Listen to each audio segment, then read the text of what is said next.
Welcome to all of you. हम लोग पढ़ रहे हैं सेमेस्टर 6 का पेपर नंबर 1। पेपर का नाम है ऑपरेशन रिसर्च, और ऑपरेशन रिसर्च की जो पहली यूनिट है वो है क्विंग थ्योरी। तो क्विंग थ्योरी का बेसिक्स हमने सारा देख लिया है, नोटेशंस सारे समझ लिए हैं, सिंबल्स क्या होते हैं, और इसके साथ साथ हम लोगों ने अराइवल का डिस्ट्रीब्यूशन भी कैलकुलेट कर लिया है, डेराइव कर लिया है। अराइवल को प्योर बर्थ प्रोसेस भी कहते हैं। आज हम लोग बढ़ेंगे डेथ प्रोसेस की तरफ, मींस डिस्ट्रीब्यूशन ऑफ डिपार्चर। जब लोग किसी एक सिस्टम को छोड़कर जाते हैं आफ्टर बीइंग सर्व्ड, यानी जब उनको सर्विस मिल गई हो उसके बाद उस सिस्टम को छोड़ के जा रहे हैं, तो उनके जाने का प्रोबेबिलिटी डिस्ट्रीब्यूशन क्या होगा, ये हम निकालना चाहते हैं। तो जाने के प्रोबेबिलिटी डिस्ट्रीब्यूशन को निकालने के लिए जो आपने अराइवल का प्रोबेबिलिटी डिस्ट्रीब्यूशन पढ़ा है उसके बारे में सारी चीज़ें क्लियर होनी चाहिए। अराइवल में आपने 3 एजम्पशंस पढ़े थे जो इसको डिराइव कर रहे थे। अगर हम आपसे पूछें कि लोगों का किसी सिस्टम में अराइवल कौन से डिस्ट्रीब्यूशन को फॉलो करता है, तो आपका आंसर क्या होगा? Any one of you want to speak? Okay, arrival का डिस्ट्रीब्यूशन होगा पॉइसन डिस्ट्रीब्यूशन। इसके साथ आप लोगों ने पढ़ा था इंटर अराइवल टाइम का distribution. Inter arrival time means the time between 2 consecutive arrival. एक पर्सन आया, उसके थोड़ी देर बाद दूसरा पर्सन आया, दूसरे पर्सन के आने के पहले जो बीच में समय बीता उसको हम कहते हैं inter arrival time. If arrival follows Poisson distribution, ये कंडीशन है। पहली कंडीशन क्या है? अगर अराइवल पॉइसन को फॉलो कर रहा है, then what is the distribution of inter arrival time. Suppose आपका ऑब्जेक्टिव क्वेश्चन है, if arrival follows Poisson distribution then what is the distribution of inter arrival time. आपके ऑप्शन है पॉइसन, बाइनॉमियल, एक्सपोनेंशियल, गामा। चलिए बताइए which option is true. You are requested to revise the lectures again and again until you have a complete knowledge of previous lecture, okay? क्योंकि पुरानी चीज़ें अगर भूल जाओगे तो आगे वाले में उतना इंटरेस्ट नहीं आएगा, है ना। तो इंटर अराइवल टाइम का डिस्ट्रीब्यूशन क्या फॉलो करता है? एक्सपोनेंशियल। ओके, ठीक है, एक्सपोनेंशियल। प्रियांशी बेटा, आपको क्लियर है ये बात? Yes sir. ठीक है, तो आपको बोलना भी है, जो चीज़ आपको आती है उसके बारे में बोलिए, ठीक है। अब हम आते हैं डेथ प्रोसेस पे। तो जब हम अराइवल का डिस्ट्रीब्यूशन कैलकुलेट कर रहे थे उस समय हमने बात ही नहीं की लोगों के सर्विस पाने की। अब जब हम सर्विस लेकर लोगों के जाने का डिस्ट्रीब्यूशन निकालना चाहते हैं तो उस समय हम किसकी बात नहीं करेंगे? अराइवल की। तो अब वाली प्रोसेस को हम क्या कहेंगे? पहली वाले को हमने कहा था pure birth process, when only arrivals are count, pure birth process. अब केवल डिपार्चर काउंट्स हो रहे हैं, तो जब केवल डिपार्चर काउंट्स हो रहे हैं तो हम इस प्रोसेस को नाम देंगे प्योर डेथ प्रोसेस। अब आपका एक ऑब्जेक्टिव क्वेश्चन फिर बनने जा रहा है। जितने हम ये बता रहे हैं ना, इनको नोट करते जाना आप लोग, या लेक्चर रिवाइज करना तो नोट कर लेना। क्वेश्चन आएगा प्योर डेथ प्रोसेस या pure death process departure of people from any system follows the distribution. कौन से डिस्ट्रीब्यूशन को फॉलो करेगा? आपके ऑप्शन होंगे पॉइसन, पहला ऑप्शन, दूसरा है बाइनॉमियल, तीसरा है ट्रंकेटेड पॉइसन, और चौथा है जियोमेट्रिक डिस्ट्रीब्यूशन। तो अगर आप गेस करेंगे उन्हें भी गलत हो, हम आपको बताते हैं। डेथ प्रोसेस में डिपार्चर का डिस्ट्रीब्यूशन फॉलो करता है ट्रंकेटेड पॉइसन डिस्ट्रीब्यूशन को, और अगर अराइवल की बात करें तो अराइवल में डिस्ट्रीब्यूशन क्या फॉलो करता है? Simple Poisson. Then what is the difference between these two, simple Poisson and truncated Poisson? क्या डिफरेंस है दोनों में?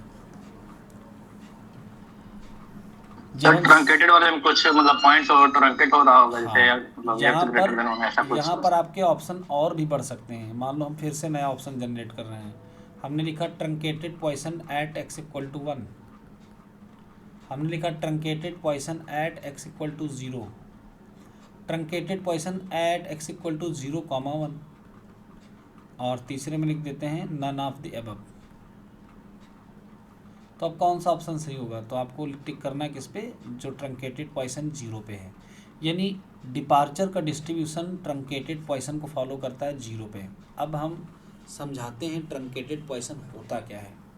जब हम पॉइसन डिस्ट्रीब्यूशन पढ़ते हैं तो पॉइसन डिस्ट्रीब्यूशन के फंक्शन को, प्रोबेबिलिटी मास फंक्शन को कैसे लिखते हैं?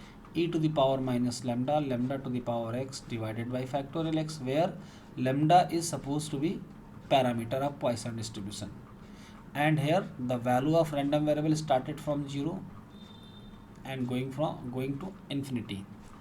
अब अगर हम ये कहें कि इसको 0 पे ट्रंकेट कर दो, तो 0 पे जो ट्रंकेटेड पॉइसन होगा उसमें हम 0 को नहीं लिखेंगे। अब 0 को जब नहीं लिख रहे हैं तो बाकी सब तो सेम रहेगा, लेकिन यहाँ पर प्रॉपर्टीज़ सेटिस्फाई करने के लिए, प्रॉपर्टीज़ क्या होती है? किसी भी पीडीएफ या पीएमएफ को उसकी होल रेंज पे अगर हम सम करते हैं तो 1 आना चाहिए। तो जब 0 से इन्फिनिटी तक जोड़ रहे थे तब 1 आ रहा था। अब जब 0 को हटा देंगे तो क्या 1 से इन्फिनिटी तक जोड़ने पर 1 आएगा? नेवर। तो जो भी वैल्यू यहाँ पर आएगी, जब हम इसको 1 से इन्फिनिटी तक ऐड करेंगे तो जो भी वैल्यू यहाँ पर आएगी हम उसी से डिवाइड कर देंगे। ऐसा क्यों? क्योंकि जो यहाँ पर आएगा उसी से डिवाइड करेंगे तो दोनों कैंसिल होकर क्या हो जाएंगे? 1, और तभी ये पीएमएफ बन पाएगा। तो हम आपको दिखाते हैं कि अगर हमने 0 पे ट्रंकेट कर दिया तो वैल्यू क्या आने वाली है। तो ज़रा ध्यान देना, हमने लिखा summation over x p x. अब समेसन ओवर एक्स में x की वैल्यू अगर 0 से स्टार्ट करते तो क्या होता? e to the power minus lambda, lambda to the power x upon factorial x, और यहाँ पर लिखेंगे हम लोग summation x going from 0 to infinity. e to the power minus lambda है कांस्टेंट वैल्यू, और बाकी पे अगर हम समेसन रन कराते हैं तो पहली वैल्यू है 0, x की वैल्यू 0 पर 1 बन जाएगा। नेक्स्ट वैल्यू है 1, तो ये बनेगा lambda upon factorial 1, then lambda square upon factorial 2 plus dot dot dot.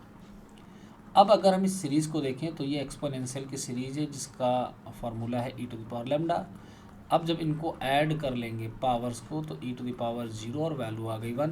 तो आपने पहला वाला तो देख लिया 1 आ रहा है। अब दूसरे वाले में क्या करना है? हमको पहली वैल्यू हटा देनी है, यानी अब की बार जब हम समेसन करेंगे तो 0 से नहीं 1 से स्टार्ट करेंगे। तो फ़र्क क्या पड़ेगा? ये टर्म नहीं आएगा, यानी हम इसको ऐसे लिखेंगे e to the power minus lambda, constant है बाहर है, और स्टार्टिंग करेंगे यहाँ से 1 lambda square by factorial 2 plus lambda cube by factorial 3 plus dot dot dot. तो अब इस सीरीज़ को कैसे सम किया जाए? तो इस सीरीज़ को सम करने का सिंपल सा तरीका है, हम इसमें 1 ऐड करेंगे और 1 सब्ट्रैक्ट करेंगे। तो जब 1 ऐड किया तो यहाँ से लेकर यहाँ तक किसका फार्मूला बन गया? e की power lambda, e to the power lambda का। ठीक है, अब e की पावर माइनस लेमडा से मल्टीप्लाई करिए तो 1 से मल्टीप्लाई होगा तो ये आएगा, और इससे मल्टीप्लाई होगा तो 1 आ जाएगा। यानी आपने ये देखा कि अगर हम ट्रंकेटेड एट 0 कर रहे थे तो समेसन इतना आ रहा था, तो जो समेसन में आया है इसी से अगर हम डिवाइड कर दें तो देखिए हमने यहाँ इसी से डिवाइड किया है। होगा क्या? जब हम इसको समेसन करेंगे तो नीचे वाला कांस्टेंट होकर बाहर हो जाएगा और इसका सम 1 से यही आएगा, दोनों कैंसिल होंगे और px 1 बन जाएगा। तो आपको ये क्लियर हो गया ना कि ट्रंकेटेड वाले में कैसे फंक्शन आता है? बताइए। अगर हम आपको डायरेक्ट फार्मूला लिखाएं, मान लो हम x की जितनी भी वैल्यूज़ हैं उनमें से एक बीच की वैल्यू थी a और हम शुरू की सारी वैल्यूज़ को हटाना चाह रहे हैं, यानी ट्रंकेट करना चाह रहे हैं, तो नया फार्मूला क्या बनेगा? तो नए फार्मूले के लिए हम क्या करते हैं? जो ओल्ड फार्मूला होता है वो लिखते हैं, और यहाँ पर लिखते हैं probability of x greater than a, यानी हम डिवाइड करते हैं x ग्रेटर देन a की प्रोबेबिलिटी से। अब ज़रा ध्यान दो, इस वाले पे हम ये फार्मूला अप्लाई करते हैं, यानी अगर हम इसके px को लिखते नए वाले के पुराना px, और यहाँ पर क्या लिखेंगे? प्रोबेबिलिटी x ग्रेटर देन 0, क्योंकि हम 0 को ट्रंकेट कर रहे हैं। ओके, तो इसी फार्मूले को रीराइट कर लो, px और अपॉन में क्या लिखेंगे? 1 minus probability x is less or equal to 0। और अब 0 की प्रोबेबिलिटी को हम पॉइसन के फंक्शन से निकाल लेंगे। यहाँ जरा x की वैल्यू को 0 पुट करो, देखो कितना आ रहा है। ये आएगा e to the power minus lambda, और अब पी एक्स की वैल्यू पुट कर दो जो पुराना वाला था, तो e to the power minus lambda, lambda to the power x upon factorial x, और 1 minus e to the power minus lambda. तो अब हर बार आपको समेसन करने की ज़रूरत नहीं है। आपको अगर ट्रंकेटेड का डिस्ट्रीब्यूशन चाहिए तो आप क्या करोगे, जो नया ट्रंकेटेड वाला है ये ऐसे लिखना और ये पुराना वाला लिखना, और यहाँ पर डिवाइड कर देना जिस भी वैल्यू तक ट्रंकेट करना है उससे ऊपर की जितनी भी वैल्यूज हैं उनसे, या फिर चाहो तो रीराइट करके ऐसे लिख लो P X divided by 1 minus probability X is less or equal to a. और आपको पता है ये क्या होता है, लेस आर इक्वल टू वाला क्या होता है, सी डी एफ होता है।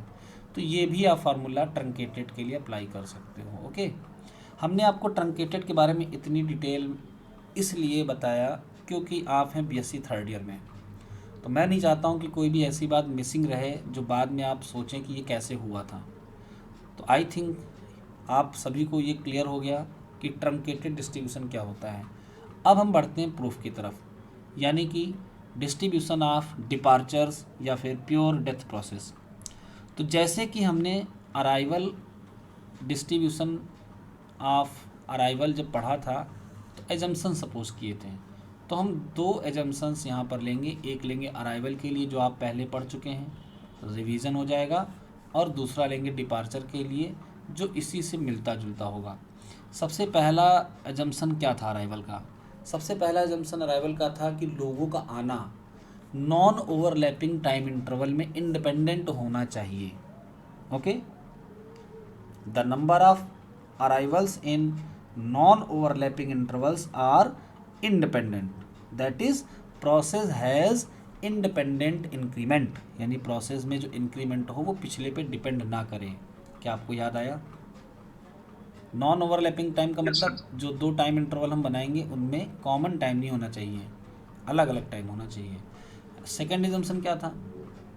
ये एजम्पशन जैसा था वैसा इधर चिपकाना है, पेस्ट कर देना है, बस केवल अराइवल को किससे चेंज करोगे? डिपार्चर से। Means in non overlapping time interval जो डिपार्चर्स होंगे वो आपस में क्या होंगे? इंडिपेंडेंट होंगे। तो आपको ये एजम्पशन याद रहेगा डिपार्चर का। ठीक है, आगे बढ़ते हैं। नेक्स्ट एजम्पशन क्या था? आपने पढ़ा था lambda. What is lambda? Lambda is mean arrival rate. तो एजम्पशन नंबर 2 ये था कि एक छोटे से टाइम इंटरवल डेल्टा टी में सिस्टम में किसी एक पर्सन के आने की जो प्रोबेबिलिटी थी वो थी lambda delta T plus order of delta T. याद आया? अब जब डिपार्चर हो रहा है तो हम इसी को दूसरे टर्म में डिनोट करेंगे। हम अराइवल की प्रोबेबिलिटी को पी से डिनोट करेंगे और डिपार्चर की प्रोबेबिलिटी को फाई से डिनोट करेंगे। जब आपका फाई आया तो आप समझ जाना ये डिपार्चर की प्रोबेबिलिटी है आगे के लिए, और हम एक डिपार्चर की प्रोबेबिलिटी डेल्टा टी समय में निकालना चाह रहे हैं, एज्यूम करना चाह रहे हैं। एक्चुअली यहाँ पर ये एजम्पशंस हैं, तो हम एक कांस्टेंट वैल्यू लेंगे म्यू, और म्यू क्या है? Mean service rate. चेंज देखिए कहाँ पे हो रहा है, वहाँ पे लेमडा क्या था? मीन अराइवल रेट, जबकि ये क्या है? Mean service rate. क्योंकि लोग सिस्टम से डिपार्ट कब करेंगे, कब डिपार्चर करने लगेंगे? जब उनको सर्विस मिलेगी। तो म्यू है मीन सर्विस रेट, और ये क्या है? Probability of departure 1 person in a short time interval delta T. ये एज्यूम कितना किया गया? Mu delta T plus order of delta T. अब देखिए सिमिलैरिटी है दोनों में, यहाँ पर लेमडा था अराइवल रेट, यहाँ म्यू था डिपार्चर रेट। आते हैं नंबर 3, तीसरे एजम्पशन पर। तीसरा एजम्पशन था delta T is very short time interval and greater than 1 arrival can not be possible. यानी अगर हम यहाँ पर n रखें और n को ग्रेटर देन 1 कर दें तो the probability of arriving more than 1 person in this short time interval is 0। तो पी एन डेल्टा टी की वैल्यू n ग्रेटर देन 1 के लिए हमेशा 0 होगी। यहाँ पर n greater or equal to 2 भी लिखा जा सकता है। सिमिलरली डिपार्चर का एजम्पशन क्या होगा? थर्ड वाला ये होगा कि डेल्टा टी समय में अगर डिपार्चर 1 से ज़्यादा हो, n रखा है और n को 1 से ज़्यादा कहा, तो 1 से ज़्यादा डेल्टा टी समय में डिपार्चर होना संभव नहीं है, क्योंकि ये बहुत ही छोटा समय अंतराल है, वेरी शॉर्ट टाइम इंटरवल। तो इसकी प्रोबेबिलिटी हो जाएगी 0। सेम यहाँ पर अराइवल के लिए और यहाँ पर डिपार्चर के लिए। Is that clear to all of you? Yes sir. ठीक है, नोट्स जब आप देखेंगे तो नोट्स में सारी चीज़ें वेल मैनर में लिखी हुई हैं, आप देख सकते हैं। पहली लाइन क्या है? The process in which only departures are counted and no arrival takes place is called pure death process। ऐसी प्रोसेस जिसमें केवल डिपार्चर को ही हम कंसीडर करें, कोई भी अराइवल प्लेस ना ले, is called pure death process। The term birth refers to the arrival of the new unit in the system। The term death refers to the departure of a served unit in the system। ध्यान रखना, unit served हो, यानी कोई system को छोड़ के जाएगा तो डिपार्चर नहीं माना जाएगा, जब वो सर्विस लेके जाएगा तब डिपार्चर माना जाएगा। ओके, अब इसके बाद थ्योरम में क्या लिखा है? थ्योरम में वो स्टेटमेंट लिखा है जो इसका होता है, if departures are completely random then the probability distribution of number of departures in a fixed time interval is, याद ये रखना है क्या, truncated Poisson distribution। ओके, आगे बढ़ते हैं। तो प्रूफ पे आएंगे तो सबसे पहले क्या याद करेंगे? एजम्पशंस। एजम्पशन पहला क्या है, पढ़ लीजिए, अब एक बार हमने करवाया है। The number of departures in non overlapping time interval are statistically independent, that is the process has independent decrements। Okay, चलिए नेक्स्ट पे आते हैं। तो एजम्पशन नंबर 2 क्या है? If there are n units in the system at time t, अगर किसी समय सिस्टम में n लोग हों, the probability of exactly 1 departure during the small time interval delta t is mu delta t plus order of delta t, where mu is mean service rate, order of delta t denote the term of higher order of delta t। Exam 3 पे आते हैं। Exam 2 सब लोग समझ गए, delta t में किसी एक सर्विस के होने की ये प्रोबेबिलिटी है। 3 में है the time interval delta T is so small that the probability of more than 1 departure in time interval delta T is almost 0। एक से ज़्यादा डिपार्चर होने की प्रोबेबिलिटी लगभग 0 के बराबर है। क्लियर? Yes sir. चलो आगे बढ़ते हैं। Almost 0, the probability of n units at time t is denoted by PNT। अब ये एक नोटेशन है कि सिस्टम में किसी समय t पर n लोग होंगे, इस प्रोबेबिलिटी को हम लोग कैसे डिनोट करेंगे? PNT से। चलो अब हम आगे बढ़ते हैं इसकी प्रूविंग की तरफ। तो सिंबल PNT क्या हमको बताता है? The probability of n person in the system at time t। अब जब हम लोग प्योर बर्थ प्रोसेस कर रहे थे तो हमने केसेस बनाए थे। हम लोग करते क्या हैं एक्चुअली में, तो पहले आप थोड़ी सी प्रीवियस बातें सुन लो ताकि ये आइडिया लग जाए कि करना क्या है एग्जैक्टली। हमको एक प्रोबेबिलिटी फंक्शन बनाना है, और ये प्रोबेबिलिटी फंक्शन किसका होगा? टाइम का होगा, जो कि डिपेंड करेगा नंबर ऑफ पर्सन पे भी। तो हम PNT कैलकुलेट करना चाह रहे हैं, यानी हम ये चाह रहे हैं कि किसी समय सिस्टम T में जितने भी पर्सन n हो, इनके लिए एक प्रोबेबिलिटी फंक्शन हो जो ये बताए कि सिस्टम में n लोगों का जाना कौन से डिस्ट्रीब्यूशन को फॉलो कर रहा है।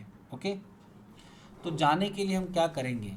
सबसे पहले हम ये करेंगे कि n लोगों को ले रखा है और हम ये जानना चाहते हैं कि डेल्टा t टाइम और बीतने के बाद, यानी पहले टाइम था t, सिस्टम में कितने लोग थे? n। अब जब डेल्टा t टाइम बीत गया तो सिस्टम में n लोगों के होने की क्या प्रोबेबिलिटी है? यानी सीधी सी बात है, थोड़ा सा समय बीता यानी t प्लस डेल्टा t पर हम कैलकुलेट करेंगे कि सिस्टम में उतने ही लोग बने रहेंगे या डिपार्चर होगा, इसकी प्रोबेबिलिटी को कैलकुलेट करेंगे। तो अब कैलकुलेशन करने के लिए कुछ केसेस हैं। हम केस नंबर 1 पे आते हैं। केस फर्स्ट में हम ये मानेंगे कि सिस्टम में जितने भी पर्सन n हों वो 0 से बड़े हों और एक मैक्सिमम नंबर n से छोटे हों। ऐसा हमने क्यों किया? क्योंकि हर सिस्टम की एक कैपेसिटी होती है, हम उस सिस्टम में उतने से ज़्यादा लोगों को नहीं रख सकते। जैसे सिनेमा हॉल, सिनेमा हॉल में अगर 200 सीटें हैं तो क्या आप 200 से ज़्यादा लोगों को मूवी दिखा सकते हो? तो वो सिस्टम की कैपेसिटी है। अब सिनेमा हॉल में लोग आते हैं तो आने वाला डिस्ट्रीब्यूशन पॉइसन, जाते हैं तो जाने वाला हमको प्रूव करना है ट्रंकेटेड पॉइसन, ठीक है। और उस सिस्टम में 0 से ज़्यादा होने का मतलब कुछ लोग हैं जिनको हम स्मॉल n कह रहे हैं, और कैपिटल N से छोटे होने का मतलब क्या हुआ कि सिस्टम की कैपेसिटी से ज़्यादा नहीं है, ठीक है। अब सिचुएशन बनाते हैं। तो हर बार हमको ये देखना है कि सिस्टम में डेल्टा टी समय बीतने के बाद n लोग बने रहेंगे, इसकी क्या प्रोबेबिलिटी है और इसकी पॉसिबिलिटीज़ कितनी हैं, कितने पॉसिबल केसेस बनेंगे। तो सबसे पहले हमने सपोज़ किया किसी समय टी पर सिस्टम में n लोग हैं और जब डेल्टा टी समय बीत गया तब भी n लोग थे। इसका मतलब क्या हुआ कि डेल्टा टी समय में नो डिपार्चर, मतलब कोई भी डिपार्चर नहीं हुआ। अराइवल होगा लेकिन उसकी बात नहीं करेंगे क्योंकि हम लोग क्या पढ़ रहे हैं, प्योर डेथ प्रोसेस। जब इसको हम लोग पढ़ लेंगे तब इसके बाद आपके मॉडल्स आएंगे जो आपके लिए मोस्ट इम्पॉर्टेंट हैं, और मॉडल्स में अराइवल और डिपार्चर दोनों एक साथ चलते हैं। तो हमको वहाँ पर डिपार्चर भी फिगर में दिखाना पड़ेगा और अराइवल भी दिखाना पड़ेगा। केस 1 में नो डिपार्चर हुआ तो केस 2 में ये हो सकता हो कि डिपार्चर 1 हो, यानी एक आदमी को सर्विस मिली हो, किसमें, उस डेल्टा टी समय में। तो यहाँ पर टाइम है टी, डेल्टा टी समय बीतने के बाद टाइम कितना हो जाएगा, टी प्लस डेल्टा टी। अब एक डिपार्चर होने के बाद भी सिस्टम में n लोगों के होने की प्रोबेबिलिटी हमको निकालनी है। तो अगर एक डिपार्चर हो रहा है और उसके बाद n लोग बच रहे हैं तो बिफोर डिपार्चर सिस्टम में कितने लोग रहे होंगे, n+1। आपको बस ये याद रखना है कि जो t प्लस डेल्टा टी समय है इसमें पर्सन n ही होने चाहिए, बाकी के लिए कुछ भी करना पड़े तो करना है, हमको इसी की प्रोबेबिलिटी कैलकुलेट करनी है एक्चुअली। आगे बढ़ते हैं। ऐसा भी हो सकता हो कि डिपार्चर 2 हो गए हों, 2 departure during time delta T. तो किसी समय टी पर सिस्टम में n लोग थे, जब डेल्टा टी समय बीत गया तब भी n लोग बने रहेंगे आफ्टर 2 डिपार्चर। तो ऐसा तभी हो सकता हो जब यहाँ पर कितने लोग हों, ऐसा तभी हो सकता है जब यहाँ पर कितने n+2। अब ये एक रैंडम वैल्यूज़ हैं। रैंडम वैल्यूज़ के लिए मान लो हम आपको एक एग्जांपल के थ्रू समझाने की कोशिश करते हैं। आपसे पूछा जाए कि किसी सिस्टम में 10 लोगों के होने की प्रोबेबिलिटी कैलकुलेट करिए, तो आप सिचुएशन ऐसे बनाएंगे कि 9 थे, 1 आया तो 10 की प्रोबेबिलिटी क्या होगी, 8 थे 2 आए तो 10 की प्रोबेबिलिटी क्या होगी। इसके बाद 11 है, 1 चला गया तो 10 की प्रोबेबिलिटी क्या होगी, 12 हैं 2 चले गए तो 10 की प्रोबेबिलिटी क्या होगी। अल्टीमेटली आपको n की वैल्यू निकालनी है, n लोगों के सिस्टम में n लोगों के होने की प्रोबेबिलिटी निकालनी है। तो इधर वाले चेंजेस होंगे लेकिन ये हमेशा फिक्स रहेगा। तो I think you understood the situation कि हम हर बार इधर n+1 n+2 क्यों कर रहे हैं और यहाँ पर n को क्यों फिक्स कर रहे हैं, क्योंकि हमको कैलकुलेट यही करना है कि सिस्टम में डेल्टा टी समय बीतने के बाद n लोगों के होने की प्रोबेबिलिटी। जब हम एक फंक्शन बना लेंगे तो हम किसी भी वैल्यू के लिए इसको कैलकुलेट कर सकते हैं। सिस्टम में 10 लोगों की प्रोबेबिलिटी चाहिए तो n की वैल्यू 10 पुट कर दो, सिस्टम में 12 की चाहिए तो n की वैल्यू 12 पुट कर दो। तो हम हर नंबर ऑफ हर वैल्यूज़ के लिए n की हर वैल्यूज़ के लिए फार्मूला बनाकर कैलकुलेट कर सकते हैं, ठीक है। तो केस 1 के 3 फिगर बने, एक और हम बना सकते हैं 3 डिपार्चर का, लेकिन उसकी ज़रूरत नहीं। क्यों, क्योंकि डेल्टा टी समय में 2 या उससे ज़्यादा डिपार्चर पॉसिबल नहीं है। तो जब हम इनको फार्मूले में लिखेंगे तो वैसे ही आगे की वैल्यूज़ 0 हो जानी है। तो चलिए हम आपको लिख कर दिखाते हैं कि ये कैसे लिखा जाएगा। तो हम किसी समय t प्लस डेल्टा टी में सिस्टम में n लोगों की प्रोबेबिलिटी को कैलकुलेट करना चाहते हैं। तो केस 1 को पहले लिखेंगे। केस 1 में क्या था, केस 1 में किसी समय t पर n लोगों की प्रोबेबिलिटी को हम लोग कैसे लिखते हैं, p(n)t से। अब डेल्टा टी समय में जो अगला पर्सन आएगा वो डिपेंडेंट होगा, इंडिपेंडेंट होगा, और इंडिपेंडेंट इसलिए हम मल्टीप्लाई का सिंबल लगाइए और आगे क्या लिखोगे, यहाँ पर नो डिपार्चर हुआ है तो हम यहाँ पर क्या लिखेंगे, फाई 0 डेल्टा टी। अभी अभी हमने आपको बताया डिपार्चर के लिए सिंबल कौन सा यूज करना है, फाई, ओके। तो p(n)t is for n person in the system at time t, phi 0 delta t is for in the short time interval delta t there is no departure, तो 0 इसकी probability. अगर case 2 की बात करें तो अब की बार हम यहाँ पर क्या लिखेंगे, n+1, यानी सिस्टम में किसी समय टी पर n+1 लोग थे। अब की बार एक डिपार्चर हो गया, तो एक डिपार्चर हो गया तो उसको हम लिखेंगे 1 और यहाँ पर लिखेंगे delta T. Okay, next figure को अगर हम लेते हैं तो Pn+2t, यानी t किसी समय t पर n+2 लोग थे और अब की बार 2 डिपार्चर हो रहे हैं डेल्टा 2 में। तो ध्यान दीजिए ये वैल्यू 0 होगी। इसके बाद अगर हम 3 वाला करते तो 5 डेल्टा टी भी 0 होता, यानी आगे केसेस और बन रहे हैं लेकिन उनकी वैल्यूज़ क्या हो जाएंगी, 0। तो अब हम इनकी वैल्यूज़ को पुट करके इसको लिखने की कोशिश करते हैं। तो Pnt एज इट इज़ रहेगा क्योंकि इसको तो कैलकुलेट ही करेंगे हम। 50 डेल्टा टी की वैल्यू कहाँ से निकालेंगे, 51 डेल्टा टी से। तो एजम्पशन में हमने 51 डेल्टा टी को क्या माना था, mu delta T plus order of delta T. तो हम इसको अगर 0 लिख कर कैलकुलेट करें तो कैसे लिखेंगे, 50 डेल्टा टी की वैल्यू को हम लोग लिखेंगे 1 - 51 डेल्टा टी। और जब 1 से माइनस करेंगे तो यहाँ क्या लिखेंगे, 1 - mu delta T. Order of delta T है लेकिन उसको हम लास्ट में एक साथ लिखेंगे। ओके, तो ये बन गया 1 - mu delta T, 50 delta t की वैल्यू। अब यहाँ क्या लिखेंगे, Pn+1t। 51 डेल्टा टी की वैल्यू क्या लिखेंगे, तो 51 को तो हमने डायरेक्टली सपोज किया था म्यू डेल्टा टी, और इन सब की ऑर्डर ऑफ डेल्टा टी को इकट्ठा करके यहाँ पर लिख दो, क्योंकि जब डेल्टा टी टेंडिंग 0 होगा तो ऑटोमेटिक ये सारे टर्म्स 0 हो जाएंगे। तो हम लोगों ने एक इक्वेशन बनाई, इसको इक्वेशन 1 नाम दे देते हैं, और ये n की किस वैल्यू के लिए वैलिड है, तो ये n की वो वैल्यूज़ जो 0 से बड़ी और कैपिटल N से छोटी उनके लिए वैलिड है। इसको हम ऐसे भी लिख सकते हैं, n is greater or equal to 1 less or equal to n-1। ठीक है, यहाँ पे लेस देन था और यहाँ पे लेस देन था, यानी n 0 से बड़ा होना चाहिए। तो 0 से बड़ा मतलब नंबर ऑफ कस्टमर्स की बात हो रही है, तो 0 से बड़ा होगा तो कहाँ से स्टार्ट होगा, 1 से, और इस n से छोटा होना चाहिए तो इस n से छोटा होगा तो कहाँ तक रहेगा, n-1 तक। तो आपकी पहली इक्वेशन आपको समझ में आई विद रेंज, बताइए, क्योंकि यही इक्वेशंस को हम सॉल्व करके कैलकुलेशन करेंगे। ठीक है, आगे बढ़ते हैं। अब हम आते हैं केस नंबर 2 पर। तो यहाँ पर केस नंबर 1 में क्या माना गया था कि कस्टमर्स सिस्टम में 0 से ज़्यादा होंगे और n से कम होंगे, यानी जितनी कैपेसिटी है उससे कम रहेंगे। तो पॉसिबिलिटीज़ केस 2 की ये हो सकती है कि हो सकता हो n इज़ कैपिटल N हो जाए, केस 2, यानी सिस्टम में कैपिटल N लोग हो जाएं, मैक्सिमम लोग हो जाएं, क्योंकि हमने 0 से कैपिटल N के पहले तक का लिया था, अब कैपिटल N को ले रहे हैं। तो इस सिचुएशन में क्या होगा, चूँकि ये वैल्यू है सिस्टम की कैपेसिटी, तो अगर किसी समय t पर सिस्टम में फुल लोग हैं, यानी सिनेमा हॉल भरा हुआ है, ठीक है, और इस दौरान कोई डिपार्चर नहीं हुआ, नो डिपार्चर, तो अगले डेल्टा टी समय में भी सिस्टम में कितने लोग रहेंगे, इतने ही लोग रहेंगे। अच्छा, इसके केसेस की ज़रा बात करते हैं। तो ऐसा हो सकता है कि क्या यहाँ पर n+1 आए और 1 डिपार्चर होने के बाद यहाँ n बचें, n+1 पॉसिबिलिटी ही नहीं है। क्यों, क्योंकि सिस्टम की कैपेसिटी कितनी है, n, तो ये संभव ही नहीं है। और कम लोगों को हम इसलिए नहीं करेंगे क्योंकि कम वाला केस हम ऊपर ऑलरेडी कर चुके हैं, n-1 वाला।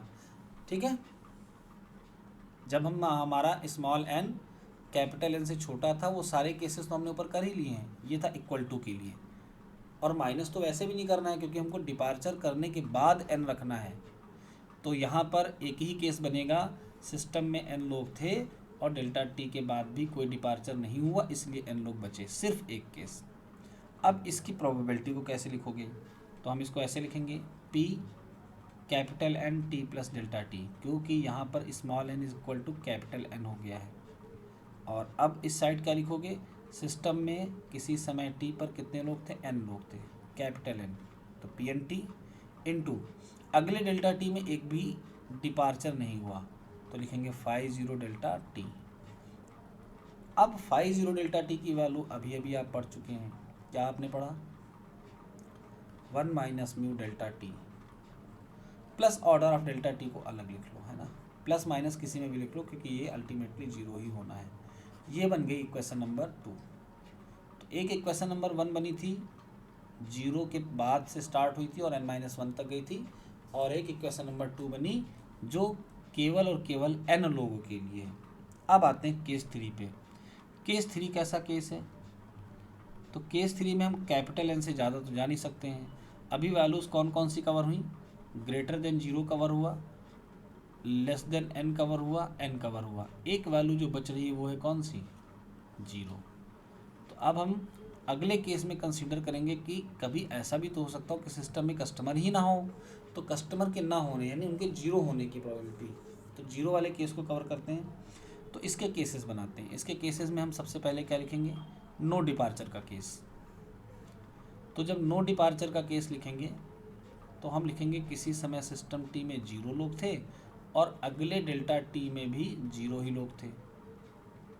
तो जब 0 लोग थे और अगले डेल्टा टी समय में 0 लोग होंगे, तो क्या ये बात सही है नो डिपार्चर वाली? डिपार्चर कब होगा? जब सिस्टम में कोई हो। तो जब पहले से ही यहाँ 0 लोग हैं तो क्या डिपार्चर पॉसिबल है? तो इसको थोड़ा सा चेंज करके क्या लिखोगे? Departure not possible. और हमको अराइवल करना नहीं क्योंकि हम क्या पढ़ रहे हैं? Pure death process. चलिए, डिपार्चर नॉट पॉसिबल, तो अगले टी प्लस डेल्टा टी पे 0 बने रहेंगे। सिचुएशन नंबर 2, अगर किसी समय टी पर सिस्टम में 1 लोग हों और एक डिपार्चर हो जाए, 1 डिपार्चर डेल्टा टी में, तो टी प्लस डेल्टा टी की वैल्यू कितनी हो जाएगी? 0। तो फिर सिस्टम में 0 लोग हो गए। अब मान लो सिस्टम में किसी समय टी पर 2 लोग रहे हों और अगले डेल्टा टी समय में कितना डिपार्चर हो जाए? 2 का। तो फिर से टी प्लस डेल्टा टी समय में सिस्टम में 0 लोग होंगे और इसी तरीके से आगे बढ़ाते जाएंगे। अब इसको लिखेंगे फॉर्मूले के फॉर्म में। तो फॉर्मूले के फॉर्म में हम लोग क्या लिखेंगे इसको? P0 T plus delta t, क्योंकि n की वैल्यू अब की बार सिर्फ और सिर्फ क्या है? 0। फार्मूला कैसे बनेगा? तो केस नंबर 1 ले लो। केस नंबर 1 में क्या लिखोगे? सिस्टम में 0 लोगों के होने की प्रोबेबिलिटी एट टाइम t, और यहाँ पर डिपार्चर पॉसिबल नहीं था तो इसके आगे कुछ नहीं रहेगा। सेम नेक्स्ट वैल्यू को क्या लिखेंगे? किसी समय t पर सिस्टम में 1 लोग हैं और अगले डेल्टा टी समय में 1 डिपार्चर हुआ है, तो डिपार्चर 1 हुआ है इसलिए 5-1 समय डेल्टा टी में। नेक्स्ट के लिए क्या लिखोगे? At time t there are 2% in the system, इसकी प्रोबेबिलिटी इनटू यहाँ पर 2 डिपार्चर हो रहे हैं short time interval delta t में, और इसके आगे की वैल्यूज़ को हम छोड़ देंगे। ठीक है, चलिए आगे बढ़ते हैं। इसको थोड़ा सा सुधारते हैं वैल्यूज़ पुट करके। तो P0t प्लस डेल्टा टी के लिए पहला टर्म सेम P0t, दूसरे में 5-1 डेल्टा टी की वैल्यू पुट करो, तो इसकी वैल्यू होगी म्यू डेल्टा टी और ऑर्डर ऑफ डेल्टा टी। तो ऑर्डर ऑफ डेल्टा टी को तो हम इकट्ठे करके बाहर कर लेंगे, और ये वैल्यू क्या हो जाएगी? In short time interval delta T 2 departures possible ही नहीं है तो इसकी प्रोबेबिलिटी 0, और इसके आगे के जितने टर्म आएंगे सबकी प्रोबेबिलिटी क्या हो जाएगी? 0। ठीक है, यहाँ तक किसी को कोई दिक्कत? नो। ओके, ये बन गई इक्वेशन नंबर 3। अब जब हम तीनों इक्वेशन को कंबाइन करेंगे तो 0, 1, 2 dot dot capital N means capacity of system, यहाँ तक का एक साथ एक प्रोबेबिलिटी फंक्शन बनाएंगे। ठीक है, चलो देखते हैं कैसे। तो सबसे पहले हम लोग पहली इक्वेशन को रीराइट करने जा रहे हैं। अब पहली इक्वेशन जहाँ पे है उसको देखते हैं चल के।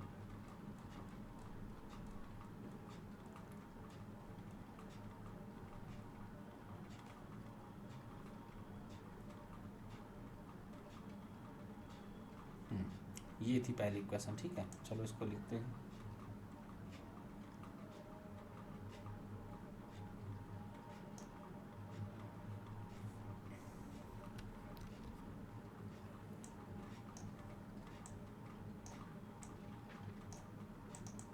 आप लोग डेरिवेशन के लिए ज़्यादा परेशान इसलिए मत होना कि आपके एग्ज़ाम में डेरिवेशन आने नहीं है। ठीक है, ऑब्जेक्टिव पेपर होगा तो याद क्या रखना है? आपको याद रखना है कि ट्रंकेटेड पॉइसन फॉलो करेगा इसका डिस्ट्रीब्यूशन, है ना। ओके।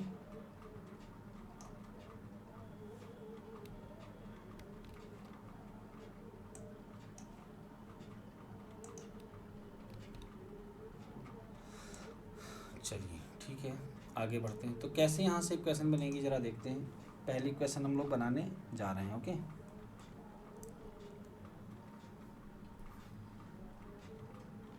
हम पी एन टी को 1 से मल्टीप्लाई करेंगे और इस साइड ट्रांसफ़र कर लेंगे।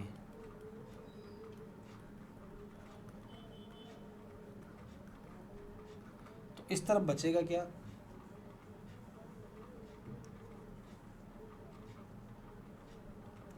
इस तरफ बचेगा माइनस म्यू डेल्टा टी और पी एन टी, साथ में ये terms mu delta T, mu delta T और P N plus 1 T plus order of delta T भी जब हम लिमिट लेंगे तो ये कैंसिल हो जाएगा। ठीक है, ओके। चलिए और आगे प्रोसीड करते हैं। अब हम इस पूरे इक्वेशन को क्या करेंगे, डेल्टा टी से डिवाइड करेंगे और limit delta t tending to 0 लगाएंगे। ये पहले भी हम लोग कर चुके हैं प्योर बर्थ प्रोसेस में। P N t plus delta t minus p N t divided by delta t equal to में क्या लिखेंगे, माइनस म्यू, डेल्टा टी से डिवाइड कर चुके हैं तो ये हट जाएगा, माइनस म्यू के साथ क्या आएगा पी एन टी, यहाँ पर प्लस म्यू, ये डेल्टा टी भी हट जाएगा तो आएगा पी एन प्लस 1 टी। और ऑर्डर ऑफ डेल्टा टी जब डिवाइड होगा और limit delta t tending to 0 लगेगी तो सारे के सारे टर्म्स क्या हो जाएंगे 0। और ये इक्वेशन किसके लिए बन गई, n लेस देन n और ग्रेटर देन 0 के लिए। चलिए आते हैं इक्वेशन नंबर 2 पर। तो 2 को कॉपी करके फिर उसको सॉल्व करते हैं। 3 इक्वेशंस बनेंगी, फिर उन तीनों को एक साथ सॉल्व करके हम लोग डिस्ट्रीब्यूशन की तरफ बढ़ेंगे। ये इक्वेशन नंबर 2।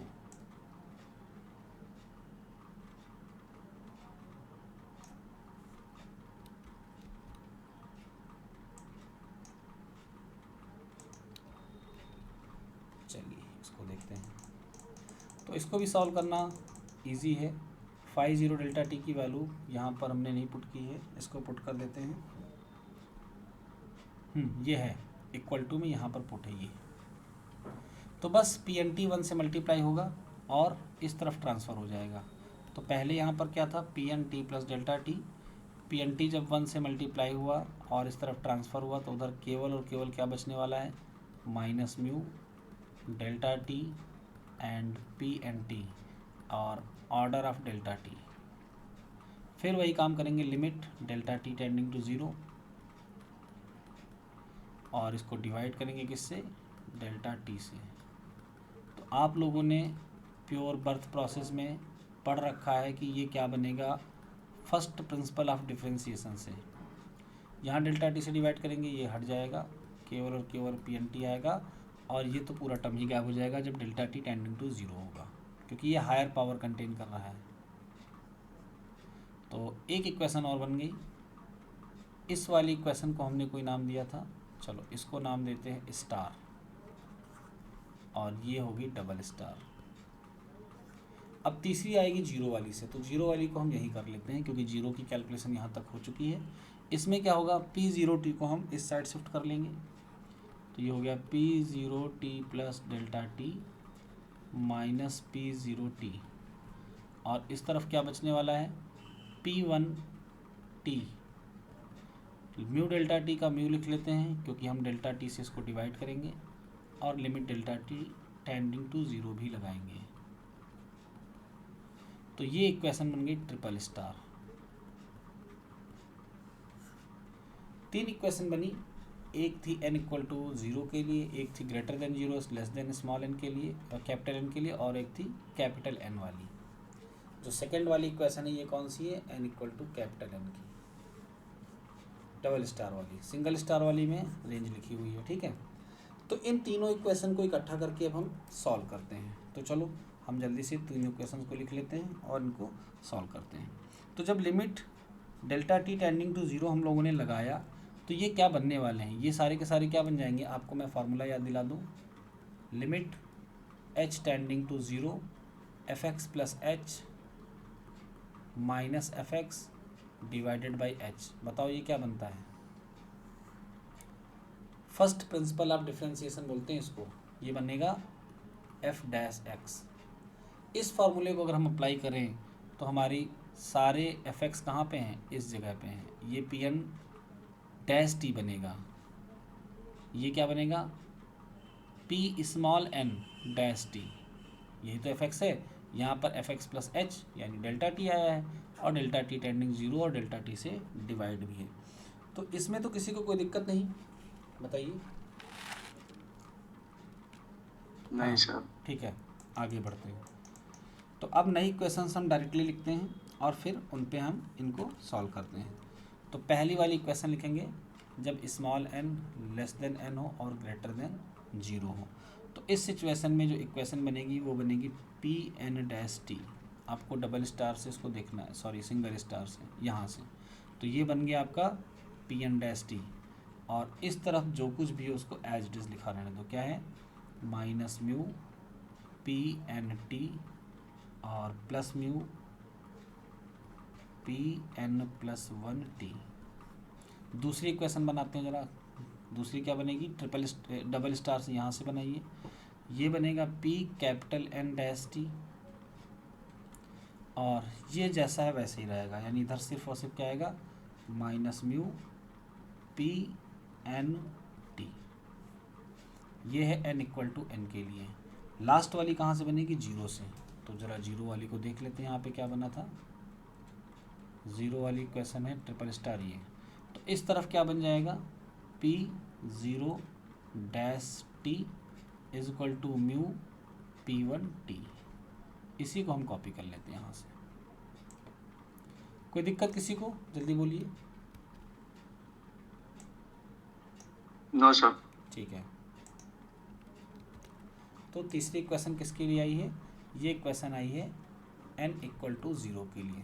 अब इन तीन इक्वेशंस में हम देखेंगे कि ये डिफरेंशियल इक्वेशंस हैं और इनको एक दूसरे की मदद से सॉल्व करेंगे कंडीशंस अप्लाई करते हुए। कुछ कंडीशंस थी जो हमने आपको बता रखी हैं, अभी हम रिकॉल करवा देंगे जब आएगा। तो इनको नंबरिंग कर देते हैं। इसको हम इक्वेशन नंबर 4 मान लेते हैं, इसको 5 मान लेते हैं और इसको 6 मान लेते हैं। ठीक है, इन सिस्टम ऑफ इक्वेशंस को एक नाम देते हैं, इनको कहते हैं डिफरेंशियल डिफरेंस इक्वेशन। तो ये बात आप याद रखेंगे। तो चलो हम स्टार्ट करते हैं इनको सॉल्व करने का। तो सबसे पहले हम लेंगे equation number 5। From equation 5 n equal to capital n है, इसमें हम इसको अगर लिखते हैं तो कैसे लिख पाएंगे, पी एन डैश टी और पी एन टी से इसको डिवाइड कर देंगे, और इक्वल टू में क्या आएगा, माइनस म्यू। अब बताओ कोई तरीका है इस डिफरेंशियल इक्वेशन को सॉल्व करने का। हम क्या करते हैं, इसको both side with respect to t integrate कर देते हैं, है ना। Integrating with respect to t. तो जब टी के रिस्पेक्ट में इसको इंटीग्रेट करेंगे तो यहाँ एक इंटीग्रेशन लगेगा, पी एन डैश टी, और ये हो जाएगा पी एन टी, यहाँ पर डी टी आएगा, और ये बनेगा माइनस म्यू टी, और एक इंटीग्रेटिंग कांस्टेंट भी आएगा। सॉरी, अभी इसको ये लिखना है, इंटीग्रेट कर रहे हैं तो mu D T, integrating constant को हम ए मान लेते हैं। ठीक है, अब ज़रा इसको देखो कैसे सॉल्व किया जाए। हम यहाँ पर लिखेंगे d by d t log p N t. आप अगर इसको टी के रिस्पेक्ट में डिफ्रेंशिएट करोगे तो लॉग पी एन टी का डिफ्रेंशिएशन क्या आएगा, 1/पी_n_t, और log p N t is a function of t. तो पी एन टी को फिर से करोगे तो पी एन डैश टी आएगा। क्या ये बात सही है, बताओ। बाकी जो कुछ था वो ऐसे ही। Yes sir. ठीक है, इधर इंटीग्रेट करोगे तो ये म्यू टी हो जाएगा और ये इंटीग्रेटिंग कांस्टेंट ए रहेगा। अब यहाँ पर इंटीग्रेशन और डिफरेंशिएशन दोनों हो रहे हैं, तो हम दोनों को कैंसिल कर देंगे और सिंपली यहाँ पर क्या लिख लेंगे, लॉग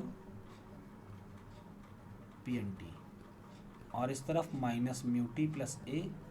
अब हम इस कांस्टेंट ए को कहाँ से कैलकुलेट करें, तो इस कांस्टेंट ए को कैलकुलेट करने के लिए हम यहाँ पर वैल्यूज पुट करेंगे एन की।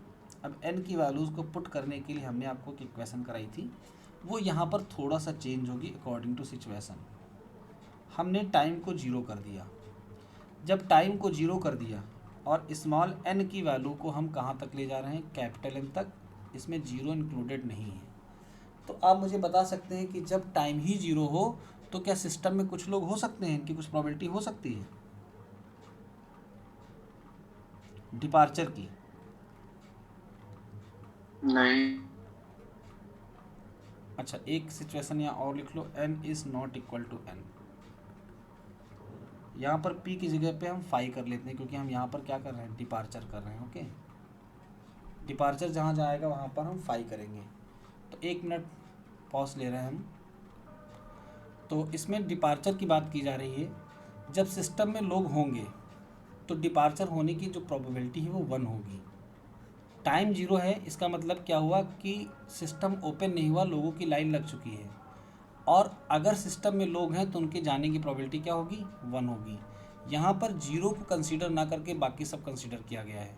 और इक्वल टू n लिखने का मतलब है कि सिस्टम में लोग कम भी हो सकते हैं या फुल भी हो सकते हैं, दोनों सिचुएशन आ सकती हैं। इक्वल टू है तो फुल का मतलब है। सेकंड वाले में क्या है, n is not equal to n, इसका मतलब सीधा सा है कि स्मॉल n की जो वैल्यू है वो कैपिटल N से कम रहेगी। अच्छा, ऊपर वाले में साफ साफ लिख दिया गया कि 0 नहीं होगा, बाकी सब हो सकता है। यहाँ पर लिखा जा रहा है इक्वल टू 0, यानी जब दोनों बराबर ना हो, इक्वल टू 0, तो किसी भी सिस्टम की कैपेसिटी 0 तो नहीं होती है ना। तो ऑब्वियस सी बात है कि ये कंडीशन ट्रू होगी कि जब 0 होंगे तो ये दोनों बराबर नहीं हो सकते, और जब सिस्टम में 0 लोग हैं तो डिपार्चर पॉसिबल नहीं है, और इसलिए इसकी प्रोबेबिलिटी हो जाएगी 0। अब ऊपर की जो इक्वेशन है ये वाली, यहाँ पर हम t की वैल्यू को 0 पुट करते हैं। तो जब t की वैल्यू को 0 पुट करेंगे तो ये 0 हो जाएगा, a बचेगा, और Pn 0 की वैल्यू यहाँ से कितनी हो जाएगी, n इक्वल टू n के लिए 1 पुट करेंगे तो ये बनेगा log 1, और log 1 की वैल्यू 0 पुट करते ही a की वैल्यू क्या आ जाएगी, 0। तो आप लोग एक बार इसको फिर से देख लो, अगर समझ में ना आया हो तो हम एक बार और एक्सप्लेन कर दें, बताओ। आगे हो तो आगे बढ़ते हैं। चलो एक बार देख लेना, कहीं कोई दिक्कत हो तो कल की क्लास में मुझे बताना आप, ठीक है। जब a की वैल्यू 0 आ गई, हाँ a की देख लेना, कोई दिक्कत हो तो बताना, कल देख लेंगे। a की वैल्यू 0 जब हम इस इक्वेशन में वापस से पुट करेंगे तो ये फार्मूला हमारा क्या बनेगा, log Pn t equal to minus mu t.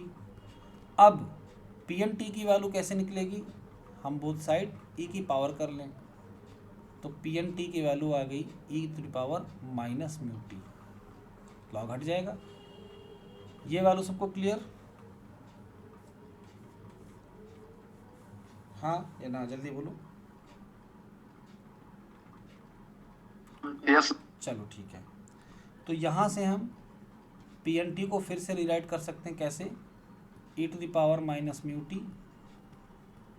To the power 0 upon factorial 0। चलो, तो आज की क्लास को हम डिफरेंशियल डिफरेंस इक्वेशन के बाद पहली इक्वेशन के सल्यूशन तक स्टॉप करेंगे। आगे की क्लास को हम यहीं से कल कंटिन्यू करेंगे।